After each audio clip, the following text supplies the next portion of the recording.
जी बिल्कुल, election commission of Pakistan की तरफ से तौहीन इलेक्शन कमीशन केस में साबिक वज़ीर-ए-आज़म चेयरमैन तहरीक इंसाफ इमरान खान के वारंट गिरफ्तारी जारी कर दिए गए हैं। साथ में फवाद चौधरी के वारंट गिरफ्तारी जारी किए गए हैं।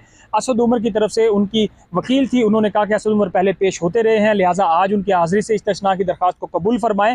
4 जो मेंबर थे इलेक्शन कमीशन के, नसार दुरानी जो इलेक्शन कमीशन के मेंबर हैं, उनकी सरबराही में उन्होंने इस केस को सुना और आज ये नाकाबिल ज़मानत वारंट गिरफ्तारी जारी किए गए हैं। इससे पहले 512 के तहत इलेक्शन कमीशन की तरफ से कहा गया था कि अगर जो जवाबदा पेश नहीं होते तो फिर मफरूर करार देकर इनके खिलाफ कार्रवाई करेंगे। और इससे पहले अब ये जो नाकाबिल ज़मानत वारंट गिरफ्तारी जारी हुए हैं, इसमें इमरान खान के जो वकील थे वो पेश नहीं हुए थे। उनकी तरफ से दरख्वास्त गुजार जो कानूनी टीम का हिस्सा थे, एक शख्स अदालत के सामने पेश हुए लॉयर टीम के, और उन्होंने कहा इलेक्शन कमीशन को कि इस वक्त इमरान खान मुख्तलिफ केसेस की वजह से लाहौर में हैं। और फवाद चौधरी की तरफ से भी उन्होंने कहा कि जो उनके भाई हैं फैसल चौधरी वो हाई कोर्ट में पेश हैं और फवाद चौधरी लाहौर में हैं। तो उनकी तरफ से जो मेंबर निसार दुरानी थे इलेक्शन कमीशन में, उनकी तरफ से कहा गया कि जो जवाबदा जब सामने पेश नहीं होता तो फिर हम कार्रवाई करेंगे। और असद उमर की तरफ से जो उनकी वकील थी, उन्होंने कहा कि असद उमर हर केस में जब भी इसकी समाअत होती है तो वो यहाँ पे पेश होते हैं, तो इस बार वो पेश नहीं हो सके। तो